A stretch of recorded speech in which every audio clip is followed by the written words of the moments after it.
दर्शकों, doctor Sanjay Kumar Shastri YouTube channel देखने वाले सभी आदरणीय दर्शकों को कोटि कोटि अभिवादन, राधे राधे, नमस्कार। बंधु, आइए आध्यात्मिक जानकारी लेकर मैं आपके मध्य उपस्थित हुआ हूं। 2 फरवरी 2025 को बसंत पंचमी का महोत्सव है।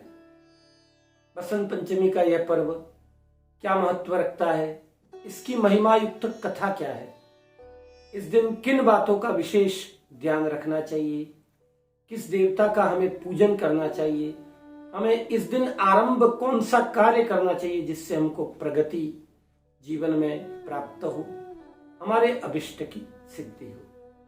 तो आइए जानते हैं। बंधुओं, बसंत पंचमी माता सरस्वती का प्राकट्य दिवस है।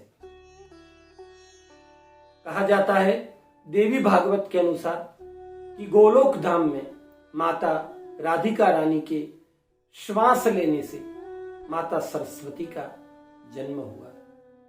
अन्य पुराणों के अनुसार भगवान ब्रह्मा जी ने समस्त सृष्टि की रचना की। रचना के उपरांत उन्होंने देखा कि सारे लोग मुख हैं, कोई बोल नहीं पाता, किसी में प्राण नहीं है, वृक्षों में प्राण नहीं है, वृक्ष फल नहीं देते, भूमि उपजाऊ नहीं है, जल में चंचलता नहीं है।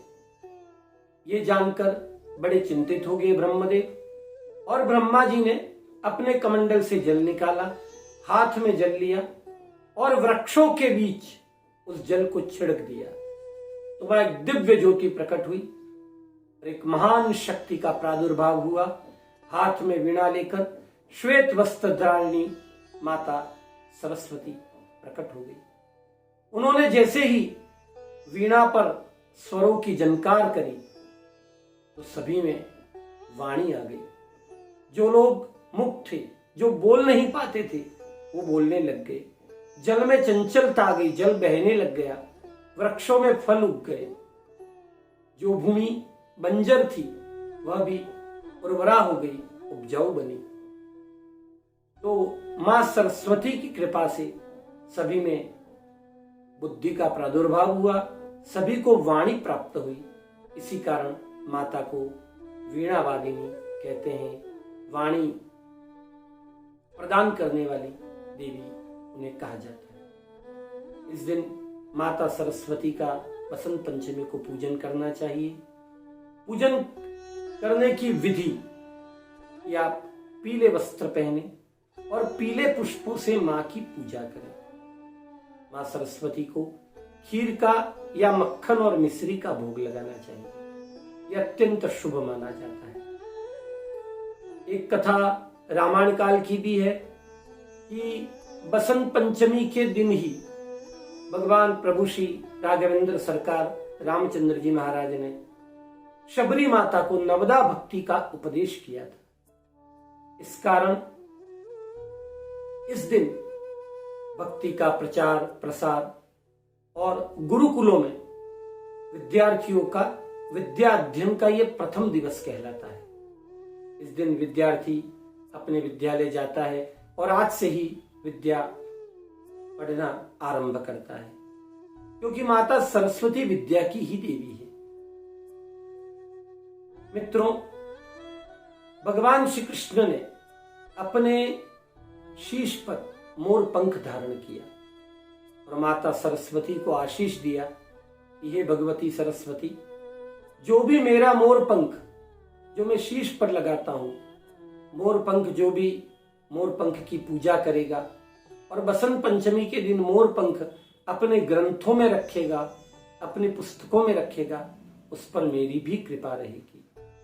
अतः विद्यार्थियों को और धार्मिक ग्रंथ जिन जिन लोगों के पास हैं, उन सब को अपने ग्रंथों में मोर पंख अवश्य रखना चाहिए। इससे विद्या में बढ़ोतरी होती है और व्यक्ति जीवन में आगे बढ़ता है। बसंत पंचमी अपने आप में एक बहुत बड़ा महत्व रखती है, क्योंकि फसल पककर पूरी तैयार हो जाती है, पलाश खिलता है और फसलों के पकने का जब समय आता है तब ये उत्सव मनाया जाता है। ग्रामीणों का, कृषकों का ये उत्सव का समय होता है। अतः और माता सरस्वती का प्रादुर्भाव प्राकट्य भी वृक्षों के मध्य से हुआ है। इस कारण फसलों की, अन्न की भी पूजा होती है और जीवन में जिस तरह बसंत आता है और पूरी प्रकृति आनंदित हो जाती है, इस तरह जीवन में जब संत आते हैं तब संस्कृति भी प्रफुल्लित हो जाती है, संस्कृति भी पल्लवित हो जाती है, ज्ञान के माध्यम से, विद्या के माध्यम से, बुद्धि के माध्यम से। मित्रों, एक बात विशेष है, बसंत पंचमी को काले, नीले इस तरह के वस्त्र बिल्कुल नहीं पहने। इस दिन आपको केवल पीला वस्त्र, सफेद वस्त्र या गुलाबी वस्त्र पहनना चाहिए। सुबह जल्दी जगना है, सूर्योदय से पूर्व घर के सारे लोग जग जाएं, क्योंकि विद्या की आवश्यकता सबको पड़ती है। बड़ा हो, बूढ़ा हो, बालक हो, सबको विद्या चाहिए। इसलिए सुबह जल्दी जगना है और माता सरस्वती को खीर का भोग या माखन मिश्री का भोग लगाना है। और जो विद्यार्थी, जो बच्चे पढ़ने में कमजोर हैं, उनके लिए एक विशेष उपाय मैं इसमें भी आपको बता रहा हूं कि एक तो मंत्र है माता सरस्वती का बीज मंत्र, उसकी माला अगर कोई विद्यार्थी करता है तो उसको बहुत विद्या आती है। उसकी गई हुई विद्या, खोई हुई विद्या भी प्रकट हो जाती है। उसे याद रहेगा। कितना भी वर्ष पर्यंत पढ़ते हैं बच्चे और एग्जाम में जाके सब कुछ भूल जाते हैं। ये जो समस्या है इस तरह की, उस समस्या का भी निदान होगा। मैं एक मंत्र बता रहा हूं और एक उपाय बता रहा हूं। मंत्र है माता सरस्वती का बीज मंत्र, ओम ऐं सरस्वत्यै ऐं नमः।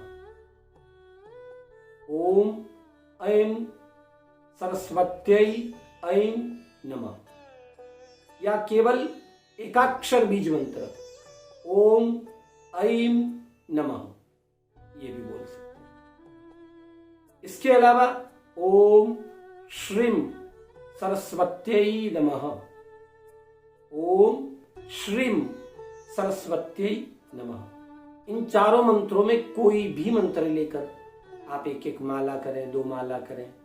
निश्चित रूप से मां सरस्वती की कृपा आपके बालकों पर होगी और आपकी संतान विद्यावान बनेगी और कभी कोई चीज याद करने के बाद, अध्ययन करने के बाद भूलेगी नहीं। एक विशेष उपाय बता रहा हूं इसके साथ ही कि बसंत पंचमी से ये उपाय आपको आरंभ करना है। उपाय क्या है कि माता सरस्वती की पूजा करने के बाद कल से ये आरंभ आप कर दें बसंत पंचमी से कि घर में गाय के दूध का दही बनाकर रखें हमेशा।